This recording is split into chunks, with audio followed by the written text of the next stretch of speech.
Well, very good afternoon to you, Nicola. Thank you so much for spending the time to have a chat with me and really appreciate it. So obviously getting stuck straight into it. How long have you been in real estate, Nicola? It will be 21 years in June. 21 years. That's amazing. I bet you it's gone quickly. Yeah. I try not to think about it. It makes me feel old. And you've got an interesting story because, I mean, you got into real estate as a single mum, right? I did, yes. Talk us, Very talk much, us very, very much single mum. Talk us through that, because that would have been a very challenging time, but you've done exceptionally well in your 21 years. And I've been around witnessing what you've been doing because we worked in a very similar area for nearly 18 of those 21 years. But, talk us a little bit through how you got through those early years. Um, well, I started real estate because I wasn't getting any assistance from my ex-husband, and I didn't want my kids to just exist. I wanted to be able to provide for them. So John Hartree, who was one of the owners of Ferguson Hartree Fox White, who I still admire very much, offered me a job when I lost one of my, I had two jobs working 3 days a week at the time, but I lost the 3-day-a-week job because they restructured due to financial issues. And anyway, so he offered me a job in real estate. I didn't have any experience in sales whatsoever. All I ever did was admin and stock control, that sort of stuff. I said to him, I don't even have the $800 or $900, whatever it was back then, for the real estate course. And he said to me that he would pay for it and I could pay him from my first few sales. Yeah, and the rest's history, really. He just said to me, do as I tell you to do, exactly as I tell you to do, and you'll make it. So that's what I did. Everything he told me to do, I did. Yeah, that's So, awesome. yeah. And he was a good mentor for you in those early years. How long were you with him for? I was And with Ferguson Hartree for about 6 years, I think, yeah, six, seven so you years. you went from admin person to successful salesperson. How long was it before you were kind of earning a regular income or a high income? It would have only been a year or so. Yeah, It so wasn't very long. yeah, Yeah, it wasn't very long. I remember getting my first really nice big paycheck and saying to John, "Oh my goodness, people don't normally make this in months, never mind in a few days." So yeah. Well, yeah, that's that great. was the reality check for me that if I worked hard. Yeah. Um, And you would have seen some really ups and downs in the 21 years or nearly 21 years in your career. And I suppose, you went through various booms, 2004 to 2008. Those were good times, remember? yes, yes, yeah, just standing at the door taking orders. Yes. Yeah. And you would have written some serious figures in those days. Were they in the sixes? Your Yes, I best think the best year? highest I've done, the highest I've done is in the 600,000. Yeah. 600s. So let's talk about when you joined me. So we've been together. How long have we been working together now? Since 2017, I think. So that's nearly 4 years as well. Yeah. So that's interesting. And you came to me for a particular reason. Do you remember? Probably because I needed a rocket up my backside, I would imagine. Yeah, your GC hard dropped considerably. Obviously, 4 years ago, things were really, really tough. And obviously, you had known me. We had got together a few times. Had a chat and things like that. But I think you realised you needed a bit of help. And Oh, yeah. Yeah, and you talking about when I first started the actual mentoring? yeah, when we first Yes, started the yes, agent success system and that. yes. That was why, because my commissions had dropped through outside stuff I didn't have control of. So yeah, I just needed some guidance to get through it. And I remember kind of where you were at that time, and then obviously we were able to work together. So some of the things that you did in that lead up, that kind of 2 years after we started, you took on various PAs and went through the usual learning curve with PAs. Got one, trained them, lost them. Got another one, trained them, lost them, and then got another one which lasted quite long, and that really took your business to another level. Probably. What was it, just over 12 months ago, when you were really, really going gangbusters again? Talk to us about that. What, the PAs or? Just your business, how the leveraging the PAs, the multi-layered prospecting system, the support, got you back to kind of where you were before in boom time. Yeah, well, PAs, I've just actually, because of what's going on, I've just had to actually stand down, probably undoubtedly one of the best PAs I've had. So I'm hoping she'll come back when things get a bit better. But PA, if you've got a good PA, will keep you on track. She, whatever the case may be. I've had a male PA and a female PA that have been fantastic, and they would put things in front of me and tell me what to do and get things ready for me and have them sitting there waiting for me, freeing me up so that I'm not so stressed and trying to get to appointments and sort everything out, help me with home opens. I would have them doing home opens when I was away, so I would train them to do home opens, train them to do appraisals. They'd only obviously ever do appraisals when I was away. But yeah, just try and take some of the pressure off, so I could try and get a work personal life balance, because I've never been very good at it. I tend to be a little bit of a workaholic, and I do tend to, one of my big downfalls is I get distracted easily. So if they can keep me on track, that's great. And so you definitely got that life balance back, didn't you? Yes. Yeah. So that was a big thing. I remember another thing that and I hope you don't mind me saying, another big challenge that you had was letting go of some of the tasks. Still do. Still do. Bit of a control freak. Maybe just a little bit. So, but look, you did really well in letting go of that, and you went to some great heights again. And I think what was interesting with you, and what I loved working with you was watching you grow and watching you double your gross commission while you're with me, while you had a team and you had a better lifestyle, and that's when it started to get pretty magical. But then you went through a change, and we won't go into that now, but you joined the agency group, and that's going really, really well for you. But you've kind of had to start again. So let's talk about how a move of your magnitude affects your business. The move for me affected things greatly, because without going into it too much, as you're aware, I left my last company that I worked for. Split-second decision. It wasn't something I was doing at that moment, but it was a split-second decision to leave. So I left 20 listings behind. Wasn't even able to take one listing with me. So I literally started from scratch. I hadn't even found a company to go work for or anything. I walked out the door with nothing. So literally from scratch, as I was a rookie. I had no company to work for, no branding anymore, no listings, nothing.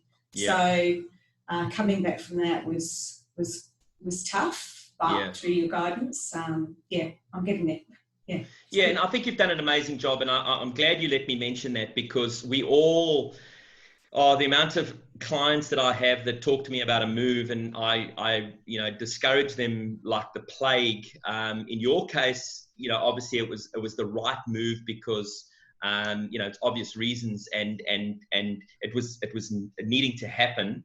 But it's a difficult transition, but you did it successfully. So tell us how your business is going now, because what have you been with the agency for now? A year. 1 year. So 12 months. So tell us where your business is now. Let's talk about just pre-COVID, and then we'll go into COVID. Yeah, let's talk about pre-COVID, yes. Everything was going really well. Probably much the same as all the reps in WA. I would imagine, we'd all noticed things were picking up a bit. But my branding was really starting to get out there. People were starting to know who the agency was, because obviously the agency, it's not like the brands, but they were really, people around here were starting to embrace all the marketing I'd done and all the branding I'd done, and realising where I was now. So that was the big challenge, was getting my branding out there. But it's going well. Up until COVID, going well. Multiple offers on things, my phone ringing a lot more. people walking in and just coming to say hello to me again in home opens, not necessarily looking to buy or sell, just past clients walking past, driving past, coming in and saying, oh, now I know where you are, that sort of stuff. People literally thought, and I can understand why, but people thought I'd retired because I had just, it was the one branding the company I'd been with for so long, and all of a sudden I just disappeared. So you were there for 15 years, right?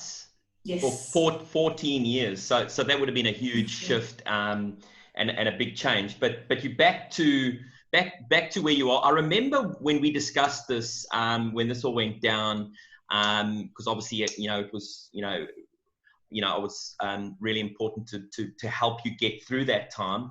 But one of the things you were freaked out about was working from home. Now, you've done that for 12 months. How are you finding that now?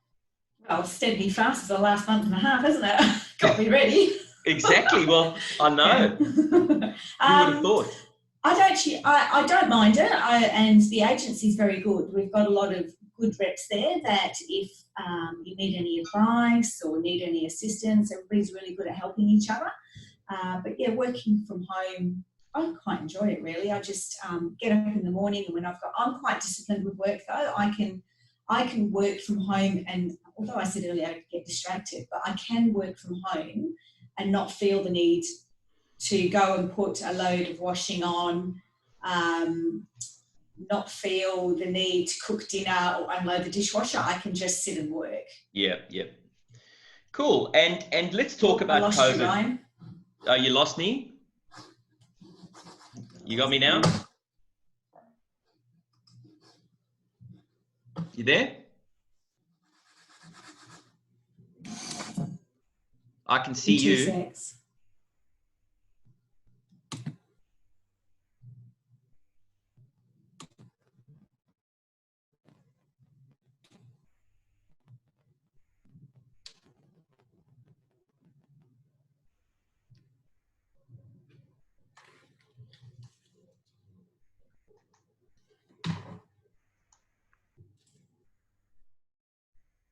Can you hear me?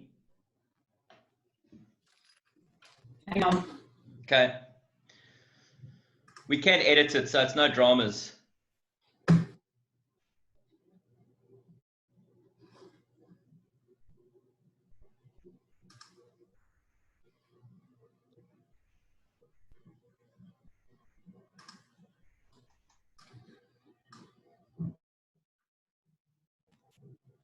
Yeah. Yep, I can hear you.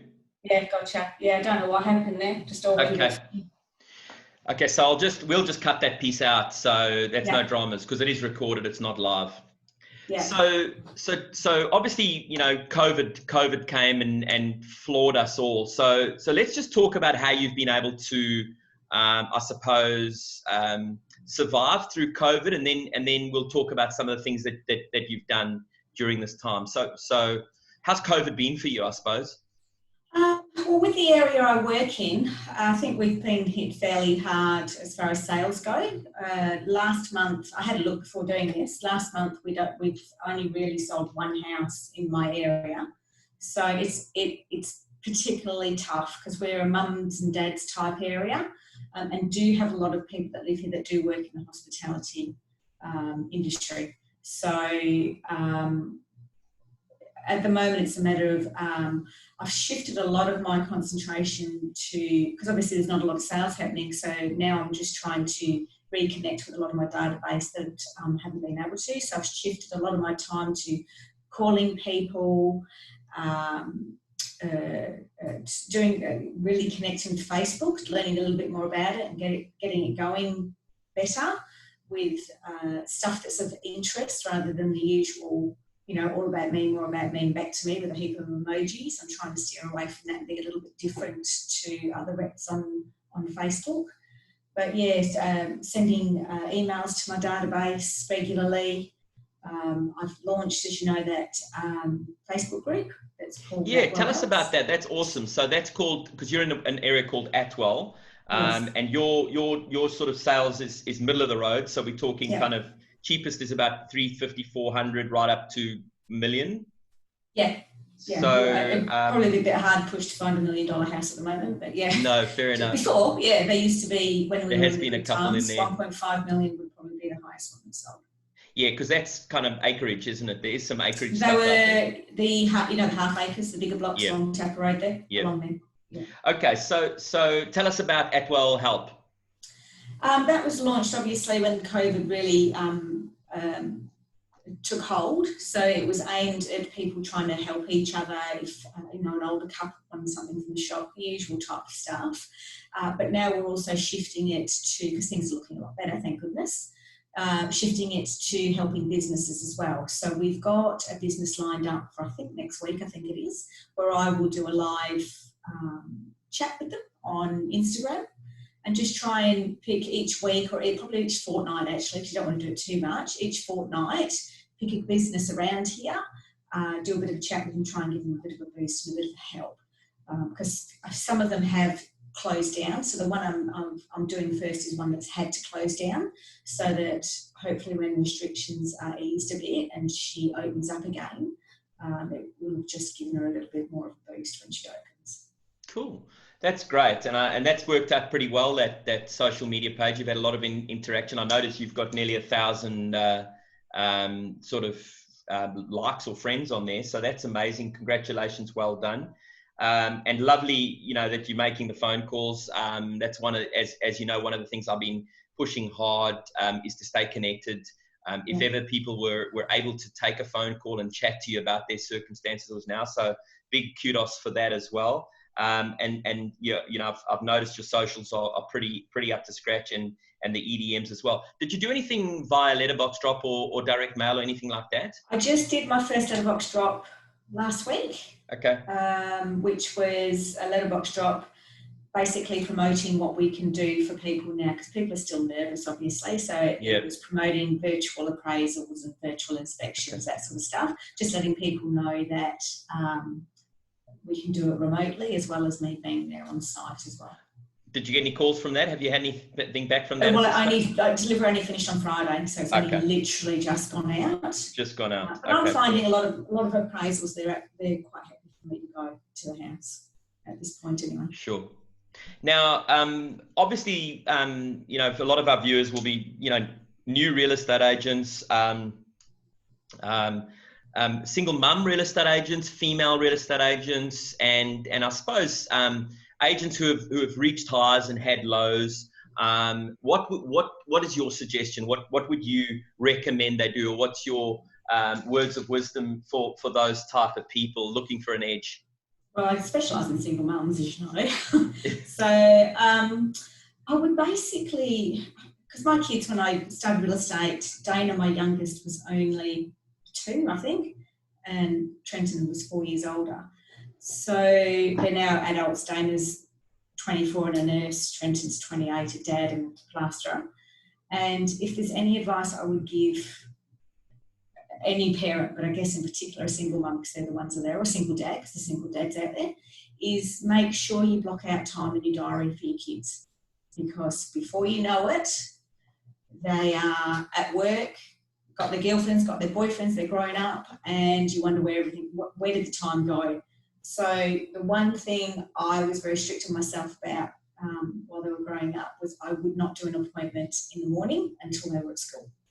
So I was at home in the morning, I got them ready for school, I took them to school, even all the way through high school. When they did up to year 12, I would not take an appointment until they were at school. The flip side of that was obviously I was working in the evenings, but at least I was there in the morning. I would put a line through my diary for anything, sports carnivals, the school would, which they do now, I know, but back then they weren't so good at doing it. They would give me plenty of notice when there was awards or concerts or anything like that, because I did have a very good connection with Etwell Primary. I sponsored the newsletter, did all sorts of stuff for them back then, so we had a very good rapport. So yeah, I made myself do stuff to make myself spend time with kids. Otherwise, this job runs away with you, and you don't. As I said, they grow up, and you blink and you remember them going to pre-primary, and where's the bit in the middle, and there they are grown up, stood in front of you. So yeah, amazing. And I've seen your kids, and I know you're very proud of them, and still have got a lot of time for them. So that's great advice. What about on the business front? What do you think that every agent should have, or what one task and activity should they be doing? What key tasks do you think that agents should focus on in order to be successful? Everything. I think they should be doing everything, not just focusing on one thing. Your program obviously has the multi-layered prospecting, Mm-hmm. but yeah, everything, letterbox drops, calling your database, letters. When I swapped companies, I didn't email people because not necessarily people are going to open an email. We all get so many emails these days that I know I'm guilty of it. Sometimes it would just be delete, don't even read them in my personal, not in work obviously, in my personal emails. So I sent a letter, and I know it's not cheap these days to post letters, it's $1.10, and when you're sending them to a couple of thousand houses, it can get expensive, but at least you know. And I didn't put a logo. There was no logo on the envelope because I didn't want people to think it was another marketing thing. I just sent them a letter to make sure they opened it. So post is a good thing. Anything you can do to get yourself in front of those people. A lot of my marketing through the 20 years, even if it was letterbox dropped, would be aimed at least what I was dropping. My aim was to get that piece of paper in the front door. Now, whether it only be for a day or two sitting on the bench and then ended up in the bin, that was fine. But my aim was to get it in the front door and on the kitchen bench for a short amount of time, and not be a statistic of walking from the letterbox to the bin and chucking it in the bin and not even making it in the door. So I would try and drop things that would make it in the door. Cool. And training, what would you say with regards to training and coaching? I think training's really, really important. I mean, after 20 years, you can never know everything. You can never know everything. What's the saying? You don't know what you don't know. Exactly. And it's always good to get back to the basics. And when you've been doing, as long as I have, you start to forget the basics sometimes and don't do it, and you really do need to. Cool. Well, thanks so much, Nicola. That was amazing. Really appreciate your time, and it's been great working with you. And I look forward to working with you over the next few years to get you to your goals. I know where those are. I won't share them with the viewers, but I know where those are, and I can't wait to see you get there. Also, you were affected quite harshly, I should say, with coronavirus, because you had a wedding planned during Corona and it had to be cancelled. So, but I believe it is back on track, and we're trying to get something organised today. Cool. Well, we wish you all the best for that, and obviously Pete's been a great addition to your life over the last few years, and certainly put a little bit of a twinkle in your eye, which is really good. Thank you so much, Nicola. Really appreciate your time, and all the best, and we'll be in touch.